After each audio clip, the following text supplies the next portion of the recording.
I would like to greet everyone here in our church and all that are people that are going to listen and hear and watch the message of God in our worship service in their different places, especially at home or even when they're trying to remind themselves. Tatandaan niyo po, sabi po kanina ng ating pong exhorter, I hope everyone will be here before devotion time. Kasi po kanina po, it's already an introduction of all of the message that we're going to hear. And I would like to ask, sabi nga po mas maganda po mas maaga. 'Di ba? Daig ng agap ang masipag. Tama po ba? Tama ba? The early bird catches the worm. Tama po? Right? All right. So, I pray that we're not going to miss, besides the praise and worship, the devotion that our brethren has already prepared in order for us to be able to be prepared in the message of God. So right now, our theme for the month, I know you already know it. It's called Spiritually Matured in Ephesians chapter 4, verse 1 to 13. And it says in the New American Standard Bible, and he gave some as apostles, some as prophets, some as evangelists, some as pastors and teachers, for the equipping of the saints for the work of ministry, for the building up of the body of Christ, until we all attain to the unity of the faith and of the knowledge of the Son of God, to the mature man, to the measure of his stature, which belongs to the fullness of Christ. And in this month of August, I hope you will already listening of all of the topics, because we do have a team, and that team is spiritually matured. And it's text again, sinabi ko po kanina sa inyo, it's in Ephesians chapter 4 verse 11 to 13. And last August, Thursday, those that were attending every Thursday, I don't know if they were been given the privilege of the message of equipping the saints. Maganda po, sundan po natin yung bawat, ito po yung pinaghandaan mabuti ng ating overall pastor. So, the last time that I spoke to QC Alcor, ako po yung first Friday, I make sure and I asked the Lord to prepare the two messages already in Thursday and Friday. So what I did was, there was equipping the saints, and every member is a minister. I hope you'll be able to watch it para po maintindihan po natin. And every time that our pastor is preparing, it's for God's glory and honor. And they've been preparing everything para po ang bawat isa sa atin is to be spiritually matured. Amen? So, for our message for this morning, alam ko po na I hope some of them were already been given. Spiritual leadership, moving from infancy to Christ-likeness. And then last night, the unity in the faith. And I don't know, I think it's a different theme or topic that was given for two services. But everything is always in the theme of the month, which is spiritually matured. And right now, I will be giving to you the message that comes from the same text. And it's now on the topic of the marks of a mature church. So, I would like to ask each and every one of you to please stand as we give reverence to the words of God this morning. And sorry. Okay. Medyo delay po yata tayo. Pwede po pabalik. Ayun. So, Ephesians chapter 4, verse 11 to 16, ang ginamit ko po, I used this to make the whole message of God for this morning. And He has given this text for us. So, sabay-sabay po nating basahin. Let's read. In Ephesians chapter 4, verse 11 to 16 in English Standard Version. Verse 11, and He gave the apostles, the prophets, the evangelists, the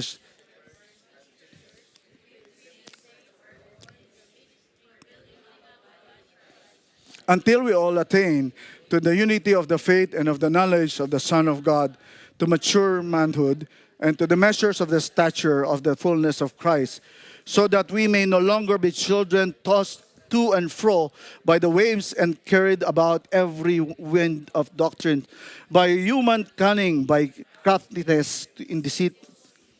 Rather, speaking in the truth in love, we are to grow in every way into Him who has head into Christ, from whom the whole body, joined and held together by every joint with which is equipped, with each part of working properly, makes the body grow so that it builds itself up in love. May the good Lord bless the reading of Holy Scriptures. Tayo po yung manalangin. Oh dear Heavenly Father, we'd like to ask again your Holy Spirit, be the one teaching each and every one of us. May you open our spiritual eyes, spiritual hearts, and spiritual minds to be able to understand, O Lord. And ask, O Father, that your Shekinah glory will be the one covering me, O Father, not my knowledge and wisdom, but the knowledge and wisdom that comes from you.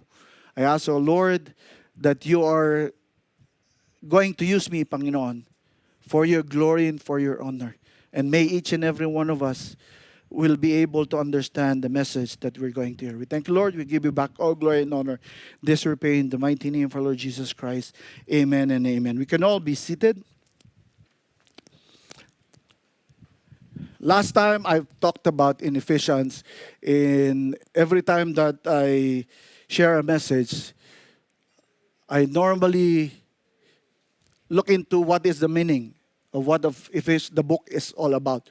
So in Ephesians, it says, follow as a themes of common in Paul's writing, connecting theory and with practice. In this book, however, he goes into greater depth before making a transition.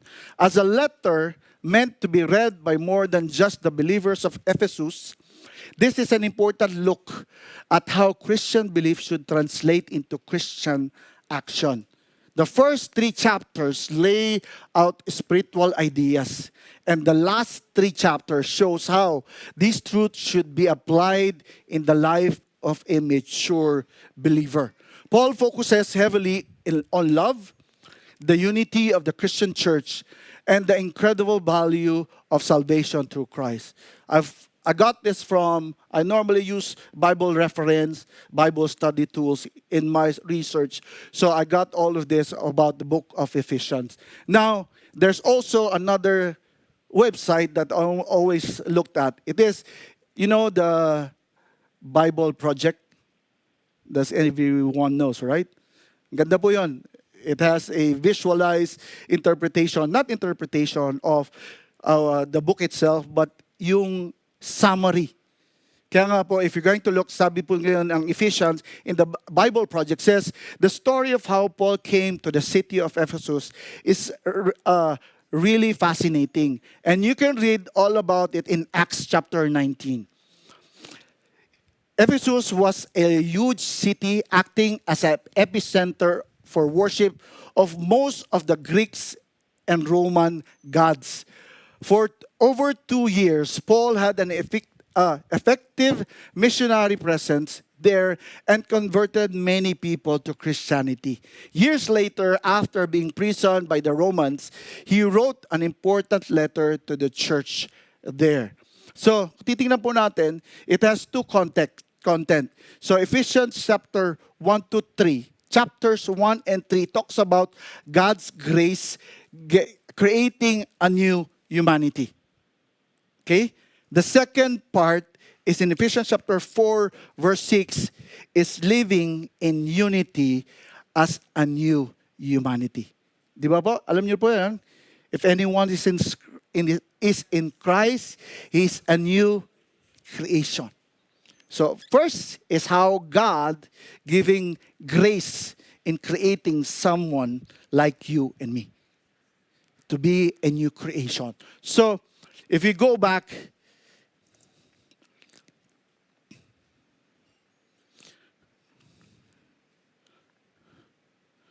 so we're going to look at the chapter summary. So chapter 4 po, sabing ganon, truly understanding saving grace. As Paul explained in prior chapters is the Christian first motivation for living a godly life. Here, Paul encourages believers to live in a way which honors that gift.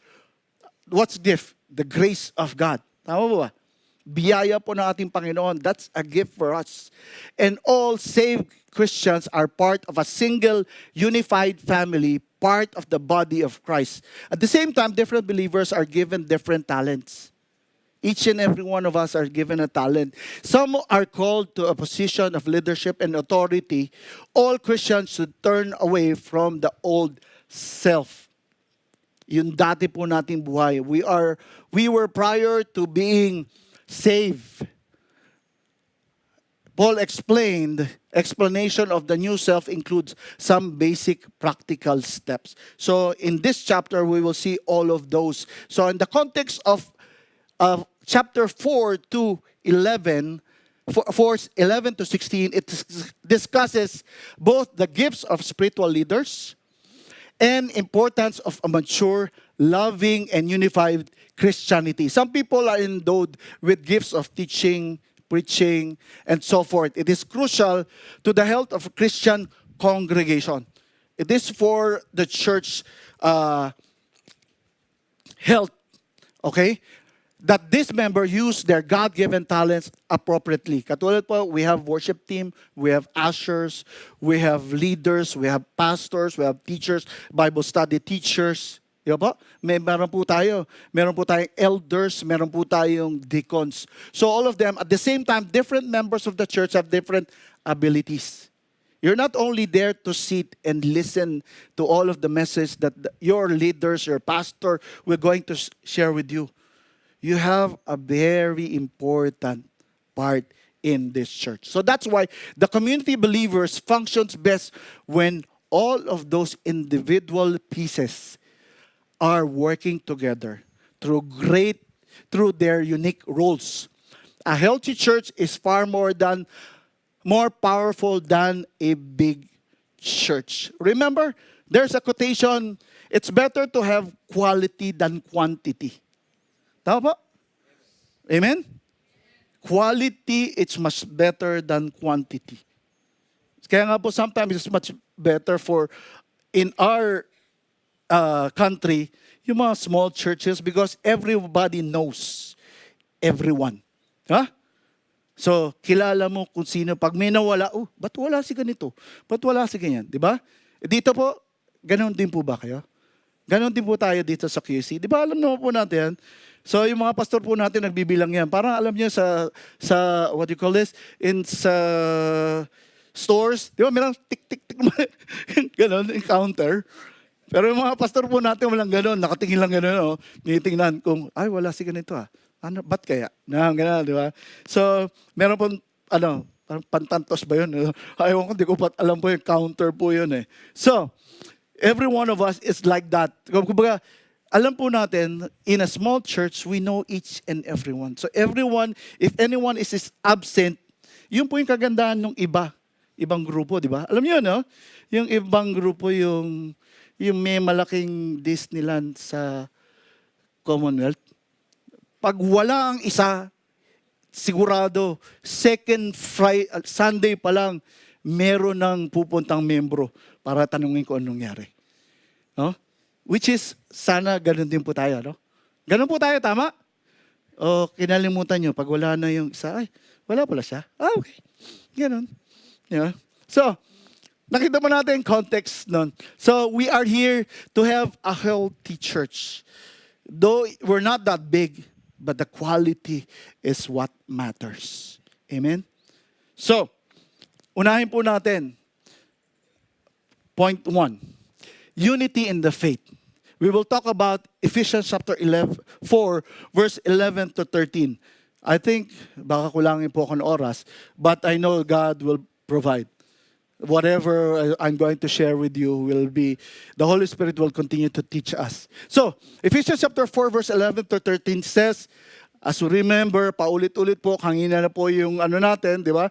Our theme, and then the text that I gave you, hindi ko na po siya babasahin to get some time. But the first thing that we can do is God's design offices. Di ba, nakita po natin yung mga apostles, prophets, evangelists, pastors, teachers, and all of those.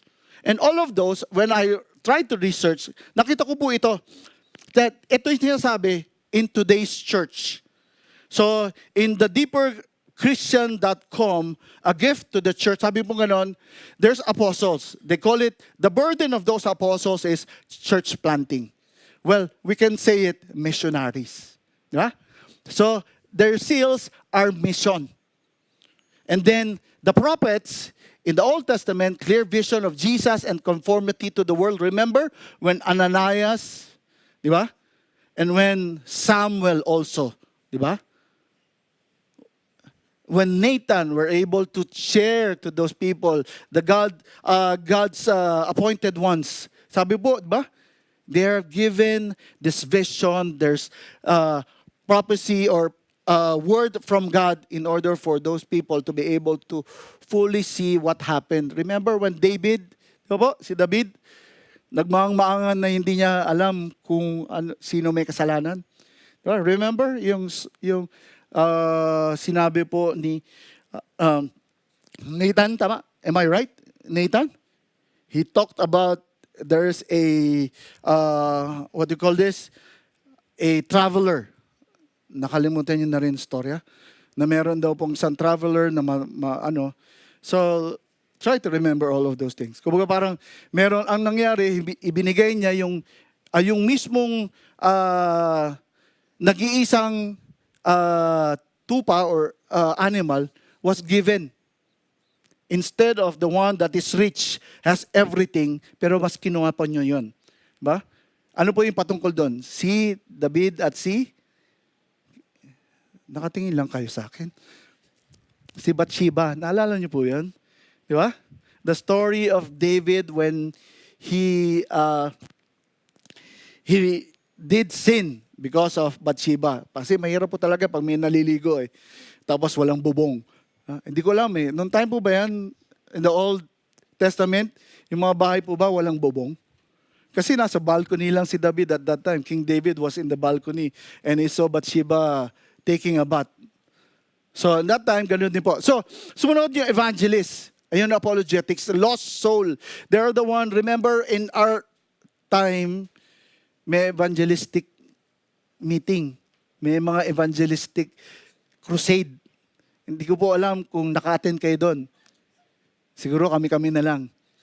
Yung mga timing namin. So they are the ones who are increasing the flocks. And then pastors, tulad po ng bawat isa sa amin, kami po naman po ay caretaker, tending the flocks. And also teachers, which are, kumbaga, doctrines, discipleship. Yan po yung mga leaders po natin sa Bible study groups. And everything is emphasized on one thing, the gospel. Okay? And it focused on Jesus and its foundation, not their knowledge and wisdom, but the scripture itself. So all of those are empowered by the Holy Spirit. So if you're going to look at all of those things, sabi po ganon, Paul said in 1 Corinthians chapter 12, verse 28, and God has appointed at now in the church, first apostles, second prophets, third teachers, then miracles, then gifts, each of healing, helping, administrating, and various kinds of tongues. So lahat ng ito ay ngayon meron po ang bawat isa sa atin. We're prophets, teachers, or miracles that God has given. So, nung time pong yon, those are offices in which God has appointed for the churches. And right now, each and every one has been appointed to be missionaries. Tama po ba? We have a great mission and we have been given a great commission. Tama ba? Alam mo ba yun? Matthew 28, 19 and 20. Okay. Nakatingin lang kayo sa akin. So, sinabi rin po, sabing ganon in Ephesians chapter 2, verse 19 19 to 22, if you're going to look at it, kinuha ko na lang po yung 20. Everything, sabi mo, so then you no longer strangers and aliens, but you fellow citizens with the saints and members of the household of God. So we have to build on the foundations of the apostles and prophets. Christ Jesus himself being the cornerstone. So everything, in order for us to be in these offices, or even what we can say is that these offices we are united in faith because we are looking at the author and finisher of our faith. And that is Jesus Christ. All right. So, pangalawa po, equipping the saints in verse 12. It says, to equip the saints for the work of the ministry, for building up the body of Christ. So verse 12 emphasizes that these roles are given to equip the saints. Tayo po, yung mga santo, hindi po kailangan natin mamatay bago tayo maging santo. Ngayon pa lang, santo na kayo. So si Pastor Abner, Saint Abner. Di ba? So, si Brother Romer, Saint Romer. Di ba? So lahat po tayo ay mga santo. Hindi na po natin kailangan ilagay sa corner. Dapat po ay tayo ay nakalabas lahat. So, sabi ko naman, it's equipping the saints for the work of the ministry, for building up the body of Christ. So that's why, how can we be able to be equipped? Remember in 2 Timothy chapter 3 verse 16, ano po sabi nun? All scriptures is inspired by God and is useful to teach us what is true and to make us realize what is wrong in our lives. It corrects us when we are wrong and teaches us to do what is right. That's why in verse 17 says, God uses it to prepare and equip His people to do every good work.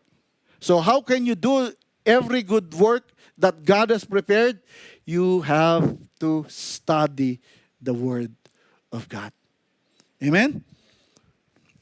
So, when we were equipped, when God has already equipped us, in Hebrews chapter 13 verse 21, Paul says, sabi pong ganon, the blood of Christ, of the eternal covenant, equip you with everything good that you may do His will, working as with which is pleasing in His sight through Jesus Christ.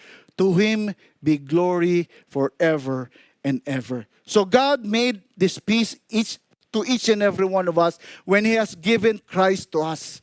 And then when we are seeking Christ, we are being equipped with everything good to do what is the will of God for us. So, we are being equipped to be saints. Hindi po tayo mga nandito lang para makinig. Kailangan po natin mag-aral. Di ba ba? Kung halimbawa gusto nyo maging professional engineer, kailangan mag-aral kayo ng engineering. Tama po ba? We have to study all of those things. But if we're not studying anything, if we want to be missionaries, if we want to be just like Jesus Christ, remember Jesus Christ went to the people and shared the good news. Diba? We want to be Christ-like. So paano magiging Christ-like if you don't know the word of God the Father and even Jesus Christ?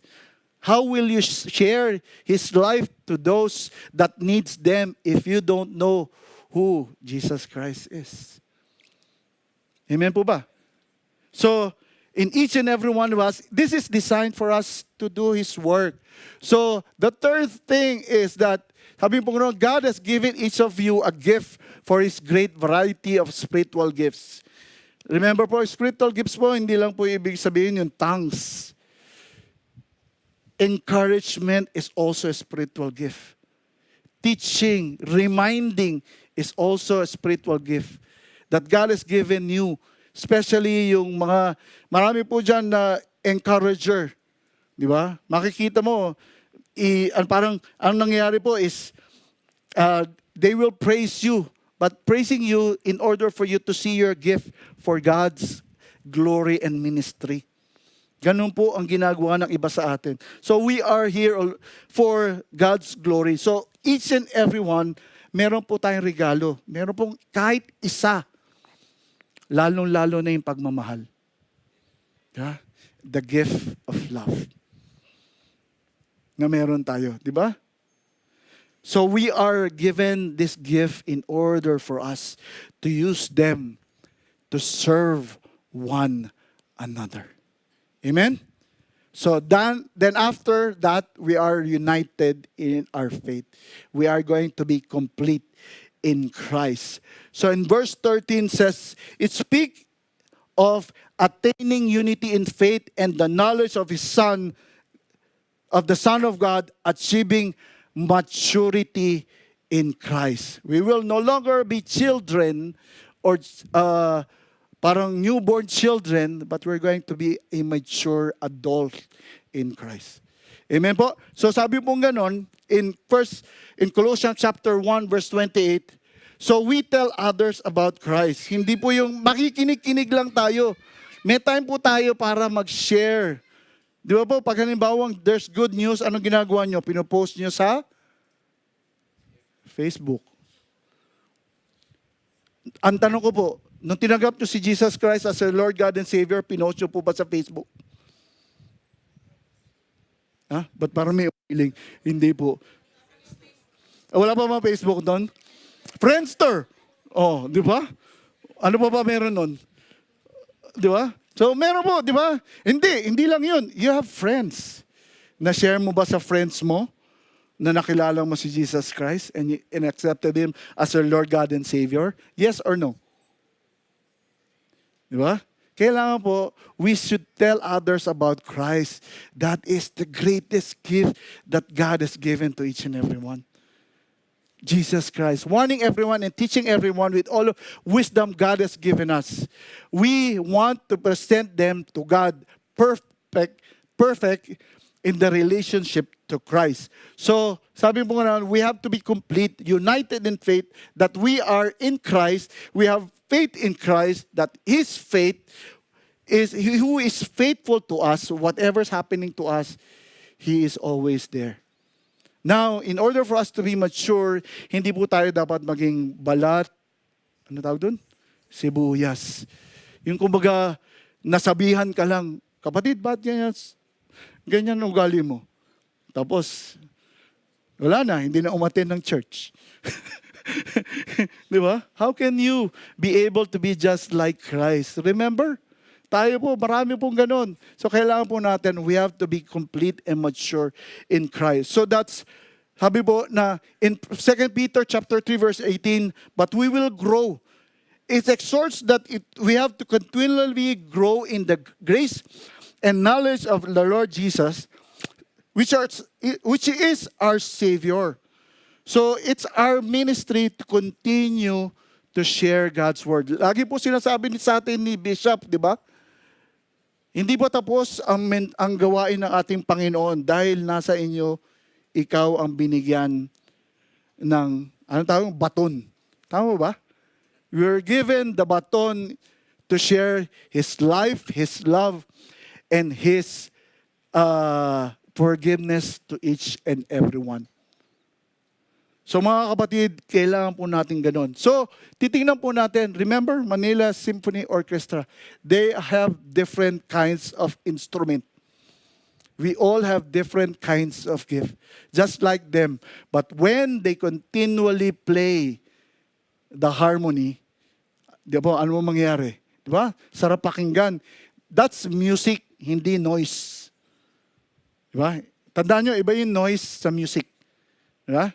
So noise, hindi mo maintindihan kung ano yung pinakikinggan mo. Music is naintindihan mo yung pinakikinggan mo.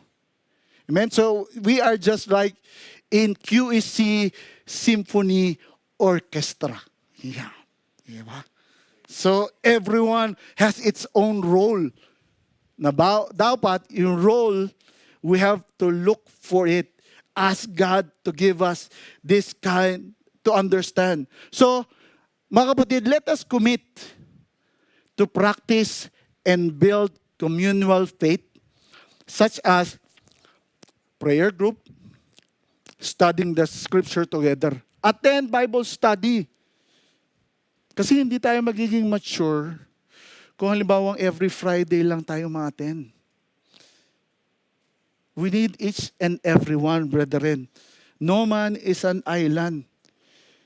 Kahit sabihin po natin, ay, close ako kay Jesus, close ako kay God. Pero who's the one who's looking at you and checking at you as well? Di ba? Kaya sino po ba ang mga merong Bible study group dito? Taas ang kamay. Hindi, ganito na lang. Yung wala po, pwede pong itaas ang kamay. Para sigurado natin, di ba? Kasi mamaya, tataas kayo ng kamay. Sino po yung hindi pa po kasama? Yan, yun. So, mga kapatid, nakita nyo yung mga nagtaas ng kamay na wala pa. We have to reach out to them because we have to foster unity, growth in our faith. And it's also to solidifies our understanding in the defense of the next chapter, next point, which is steadfastness in doctrines. In Ephesians chapter 4, verse 34, sabi pong ganon, well, alam niyo po ba yung ibig sabihin ng steadfastness? English kasi, no? Yung pagiging firm and loyal and unmoving in our faith. In the Bible says, steadfastness means being firm, loyal, and unmoving in your faith, love, and obedience to God. Sabi po, it is a choice to keep trusting God and doing His work even when life is hard or confusing. Marami po sa atin ganyan, confused. Di ba? Yung A, B, C, D, E, F, G. Marami po sa confused na ganyan. Yung LGBTQ, E, F, G, H, I, J, K, L, M, N, O, P. They are all confused. So, kaya nga po, kailangan po, bilang mga anak ng Diyos, we have to be steadfast. And do you know what doctrines means? Pwede po magtaas ang kamay kung sino nakakaalam ng doktrina. Taas ang kamay. What's doctrine? Okay.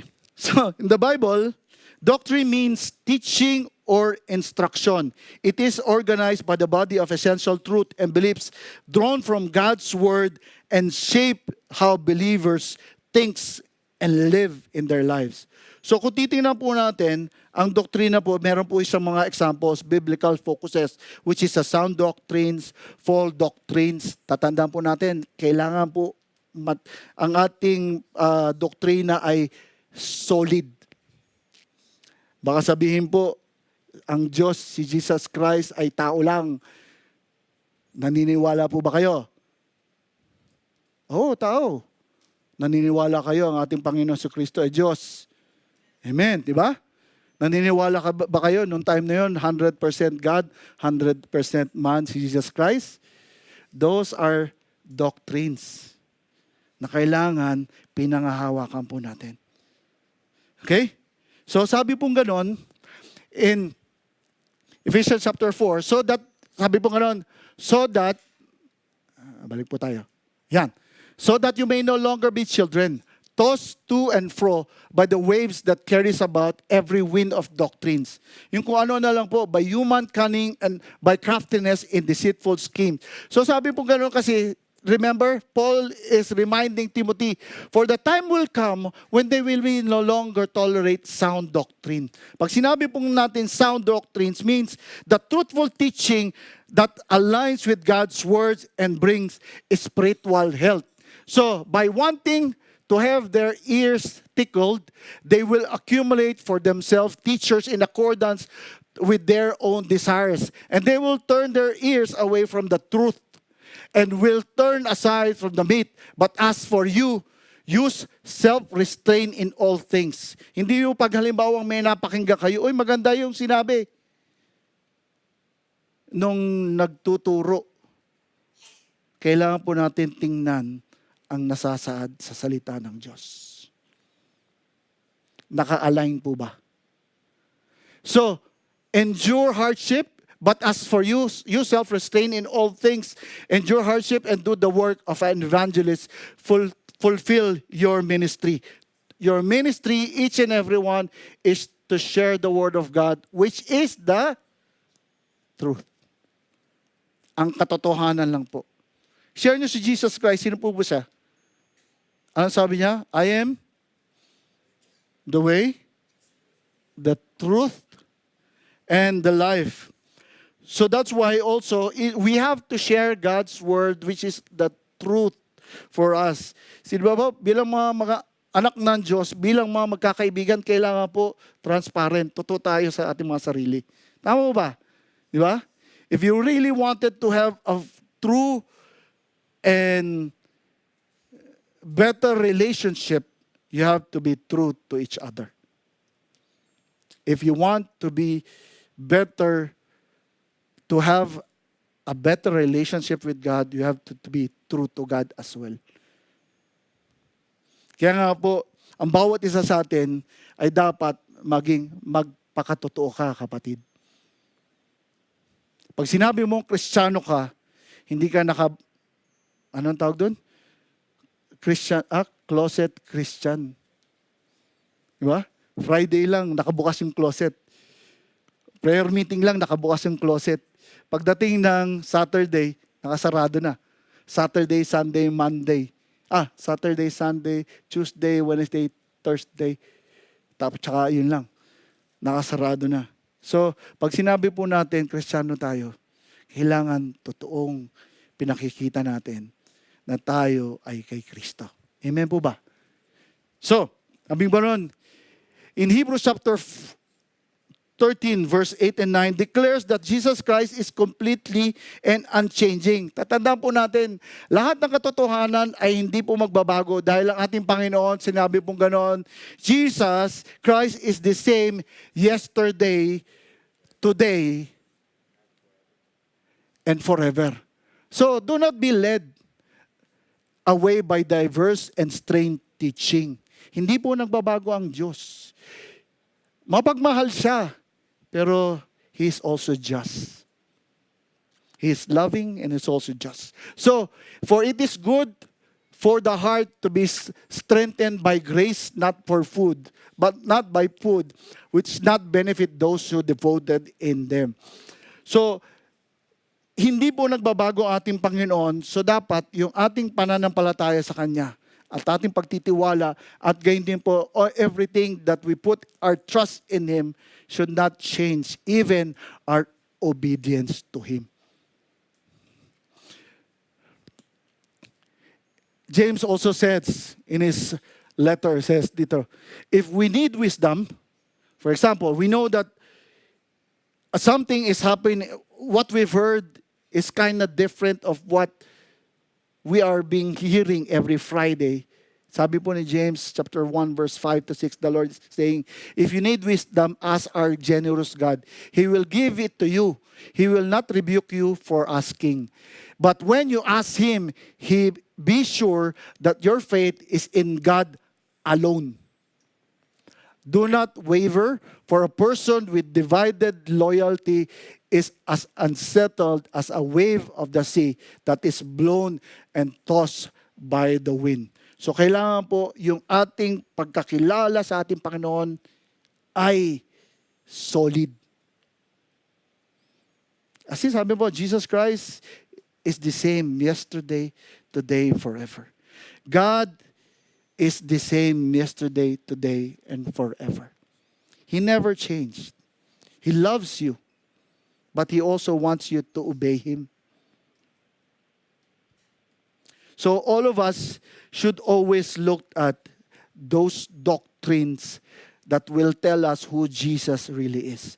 So tingnan po natin, kung ang ating doktrina ay parang wavering, pag may narinig ka na ibang turo, magbabago na po ang iyong pananaw sa ating Panginoon. So that's why we just like a house built with a firm foundation, it withstands storm because it is grounded. Kristiyano po tayo, but when temptation, trials comes, are we still trusting God? Di ba? Sabi mo na, we have to build strong, deeply grounded in His scriptures and also standing firm whatever is happening in our lives. So we have to be grounded in truth. That means we are built to last. In Psalms chapter 46 verse 1 and Colossians chapter 2 verse 7. Tingnan nyo lang po. Mamaya panoorin nyo uli. Tingnan nyo yung verses. Malalaman nyo kung ano ibig sabihin po yun. So bawat isa sa atin dapat po everyone then who hears words of mine does them would be like a wise man who built his house upon a rock.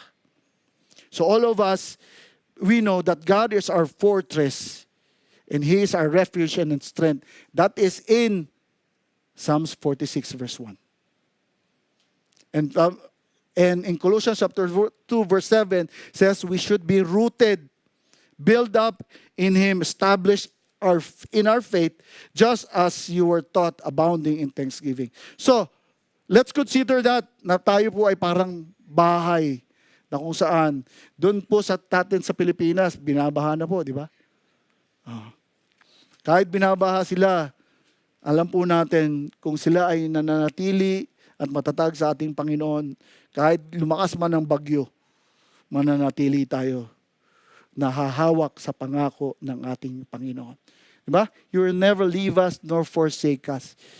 If you're doing what is right in the eyes of God, everything you ask will be given to you according to His will. Okay, tatanda po natin ha. Everything you ask in your heart will be given to you, but only those that is according to His will. Okay? Now, all of us should have a mutual edification in love.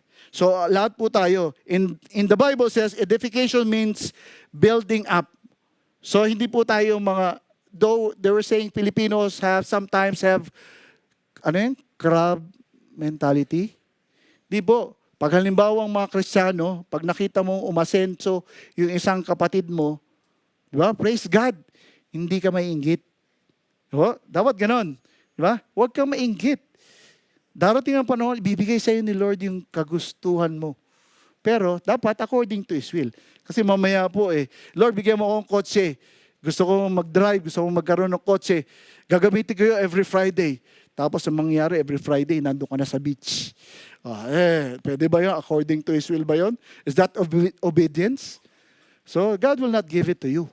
Because we have to be mutually in edification in the love for God. So if you're going to look at in Ephesians chapter 4 verse 15 and 16, so sabi nga, rather speaking the truth in love, we are to grow up in every way into Him who is the head into Christ, from whom the whole body joined and held together by every joint with which it is equipped. Then when each part is working together, makes the body grow so that it builds itself in love. Sa pag-ibig po natin, Panginoon. So Ephesians chapter 4, verse 15 and 16 focuses on growing up into Christ as the head and the functioning of the body of Christ in love, pagmamahal po. So you can see that Christ will be the head for us in order for us to grow. Okay? So kailangan po natin, sabi po ni Paul sa mga Ephesians at that time, God has put all things under His authority of Christ. And He has made Him head over all things for the benefit of the church. So everything we consulted to God. Being a body of Christ, when we are going to make a decision, it should be according to God's standard and policies. Okay? So, kailangan po, yung mga standard niya, pati yung lahat ng commands po niya, dapat yun po ang gagawin po natin. Dahil yun, siya po ang ating ulo. Sa isang pamilya, sino po yung ulo ng tahanan? Ang tatay. Hindi po, si Jesus Christ pa din. Di ba? Laging si Jesus Christ ang ulo. Sa relationship, ganun din po, Jesus Christ pa rin. Kasi relationship will not be a successful relationship if you don't have Jesus Christ as part of your relationship. Remember, meron po yung laging may third party. Yeah. Ang third party po siyempre si Lord. Hindi po yung ibang third party. Okay? So, God has put all things. Remember, God has given all authority to Jesus Christ. So now we have to follow Him. Now we have to seek Him.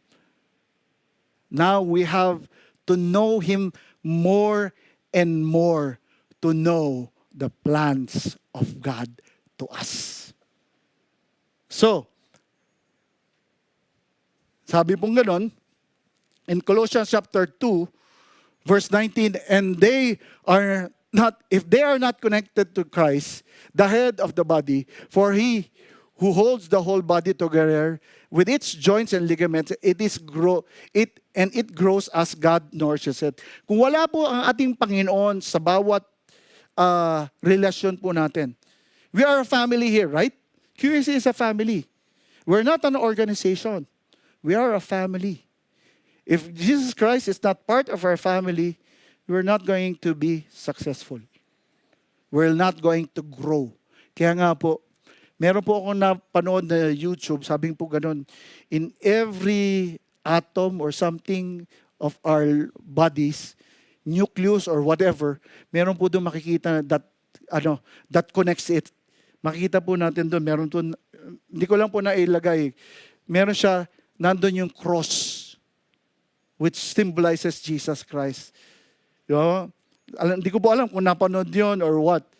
Everything, kumbaga, it's connected to Jesus Christ. So that's why, when we are connected to Him, He will be the one who will help us grow in our Christian life. So, Christ is the head from whom the whole body grows. So, lahat po tayo ay magiging matatawag po nating lalago sa ating Panginoon. Sabi po sa 2 Peter chapter 3 verse 18, but grow, how can we grow? We have to grow in the knowledge, in the grace and knowledge of our Lord and Savior Jesus Christ. To Him be the glory both now and to the day of eternity. So everything, everyone will have to have the kailangan po tayong lahat ay merong intention to grow. And how to grow? We have to know God's grace and His knowledge for us. Amen? Tahimik talaga kayo. Amen. Amen. So, now, sabi pong kanina sa devotion, kaya po sabi ko sa inyo, dapat nandito kayo during the devotion. It says, we have to speak in truth and love in action. So everyone should speak in truth and love in action. So Ephesians chapter 1 verse 23 says, it defines that the church explicitly as Christ's body, the fullness of Him who fills all in all, which is the body and the fullness of Him who is all. So in Ephesians chapter 4 verse 25 says, therefore, having put away falsehood, let each one of you speak the truth with his neighbor, for we are members one of another. So bilang mga anak ng Diyos, kailangan totoo lahat ang sinasabi mo. Pero bilang mga anak ng Diyos, we have to be mature. Katulad po sabi pong gano'n kanina, hindi lahat ng sasabihin sa atin, if it's God's grace and truth, it should be a constructive, not destructive comment for each and every one. Di ba po? So hindi tayo mga balat sibuyas. Kailangan po natin na every time a brother or a sister tell us something, o kaya commented on us, it is something that we have to look into. Kailangan po natin, it is a constructive criticism or even a comment. Hindi po siya destructive. No? So, bawat isa sa atin, dapat ganun po ang gagawin po natin. So, sabi po nga 1 John chapter 3, verse 18. Sabi po, dear children, let's not merely say that we love each other. Not, hindi po sabihin, I love you lang. I love you with the love of the Lord. Tapos, pag I love you with the love of the Lord, gano'n ka na. Hindi man lang, uy, kamusta? Di ba? Ganon. So, dapat po hindi tayo plastic. No? Ano yung plastic po natin? Orokan. Hindi po tayo orokan. Dapat salamin tayo, glass. Yung kitang-kita, true and true. So, let us show the truth by our action. Pag sinabi mo, mahal mo ang iyong kapatid, dapat, mahal mo talaga. Hindi yung pag-halimbawang, minsan, mahirap din po yung magmahal, di ba? Pag-halimbawang matatawag po natin, sasabihin sa'yo, kapatid, may problema ako eh. Tapos, baka pwede naman makahiram kasi ganito ganyan. Tapos, meron ka namang laman sa bulsa mo. Sabi mo, sige kapatid, papanalangin kita. Papanalangin kita. Pero meron ka naman extra. Every time that the Lord has given you blessing, it's not just for you, especially when it's extravagant. So it is a blessing to bless others. Amen? Kita mo natin, no? So pag sinabi meron tayong gawain, meron tayong mission, hindi yung, sige, papanalangin natin yung mission. Yung mission po, hindi po siya gagalaw kung walang financial aspect. No? So, bawat isa po sa atin dapat ganun na kung saan tayo ay we speak in truth and love each other in action. Amen? Tahimik po. So, sabi po ganun, we are one body. So, one head, which is Jesus Christ, and one body who works together in each and every gift that God has given each and every one of us. So, kaya nga po, kailangan po natin na tayo ay patuloy na lumago sa ating Panginoon. So, like a human body, yung nga po sabi, where each member contributes to the health of the whole. Each member of the church must contribute to the growth and edification of others. Hindi po tayo mga Christian. We are encouraging Christians. Diba po? So pag nakita po natin, kapatid, parang nanghihina ka ngayon. Tara, pray tayo. Yeah. Ganun, di ba? O kapatid, nawawala ka na sa gawain natin. Di ba? Baka minsan, merienda muna tayo, tapos dali mo na kaagad sa church. Ganun, you know? So may mga times pong ganun. Sometimes it's really hard for us to tell people. Well, it's easy for us to tell people that you love them. But for them to really feel that you love them, sometimes ang hirap pong yun. Pero tatandaan po natin, Jesus Christ, He says, He loves us. And what did He do? He went on the cross, died for you and me. Amen? That is an action. So, brothers and sisters, let us foster a culture of encouragement and accountability. Yan. So, where members feel supported and challenged in their spiritual walk. In our conclusion, conclusion na po tayo. Sumobra na ako ng 2 minutes, 3 minutes. So, the mark of a mature church is unity in faith, steadfastness in doctrine, and has mutual edification in love. Means, let's building up, encouraging each and everyone because we love them, not because we want their heads to be bigger. We want them to be bigger in Christ. Diba? Lumago kay Kristo. Mag-grow sa ating Panginoon. Kaya nga, bilang mga church, diba? Ang church po hindi building. That's a chapel. Diba? Chapel is the building. Church is the group of believers in Christ. So paano ang bawat isa maging mature? Una-una, we have to have unity in the faith, steadfastness in doctrines, and mutual edification in love. All of those are in obedience to God. Kasi we are not going to be unified in our faith if we don't know how to be unified on what we believe. We cannot be steadfast in our doctrines, steadfastness in doctrines, if we are not studying what the truth is saying. And we cannot encourage or edify each and every one of us if we are not putting ourselves to be selfless rather than selfish. Diba? Nung tayo hindi pa po tayo Kristiyano, we are all selfish people. Amen? But parang ayaw yung umamin. Amen po. Kasi gusto mo para sa iyo lang tama? Di ba? Nung nandito ka, pumunta ka sa Qatar, para sa iyong sarili lang. Tama ba? Kasi you want to be financially, secure.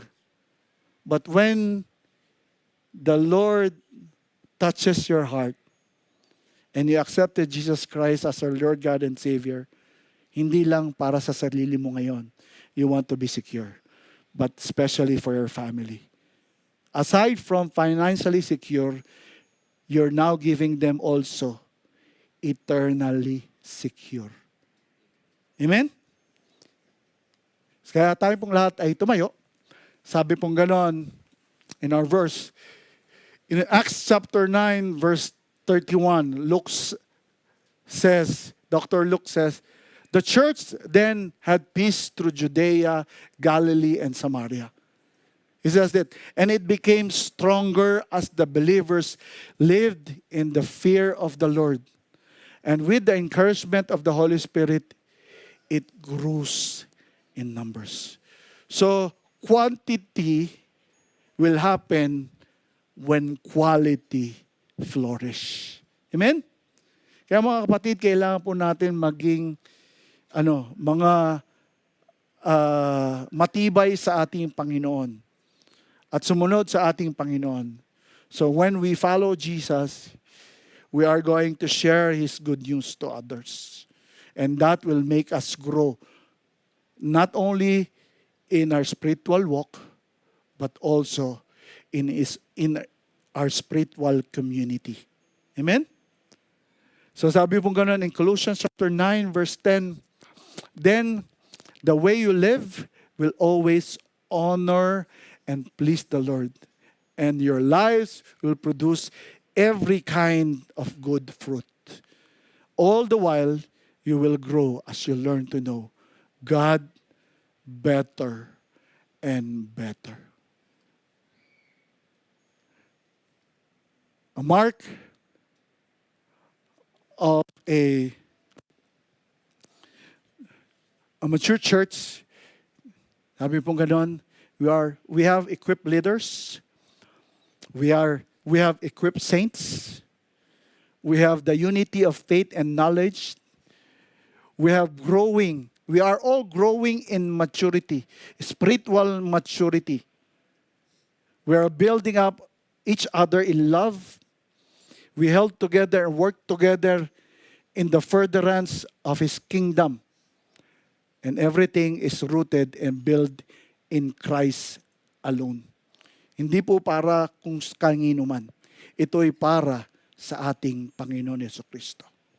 So brothers and sisters, examine our role in the body of Christ. Are we contributing in the maturity of the church? Are we engaged in any actions or in order to build up the body and reinforce these marks of maturity? So all of us are being called to be a mature Christians. Not just an individual journey, but a collective responsibility. Let us strive for a church that reflects the fullness of Christ. Because He wants us to be grounded in unity truth, and love. Let us pray. Oh, dear Heavenly Father, we'd like to thank you, Lord, for this time that you have given us this privilege to hear your message that each and every one of us should be part of a church that is marked with maturity in our spiritual walk of life. Right now, O Lord, we ask, O Lord, that we have this intention to be deeper in you, deeper in your love, deeper in Christ, deeper in your words, in order for us, O Lord, to grow, not only being children, O Father, but mature people that will be sharing your words to those that really needs you, O Father. Not only for those people that are here right now, Lord, we ask also, Lord, that each and every one will have the intention to share your love, forgiveness, mercy to our loved ones, and especially to our friends. We thank you, Father, for your message, and may you continue to provide everything that we need, oh Father, in order for us to understand everything that we heard. Don't let us go out of this place without the continual teaching of the Holy Spirit. And we ask, O Lord, that whatever we have seen or heard, may we meditate it on it, O Lord, and look into your passages in order for us to fully understand that each and every one of us is part of a spiritual, matured church. We thank you, Father, and we give you back all glory and honor. This we pray in the mighty name of our Lord Jesus Christ. Amen and amen.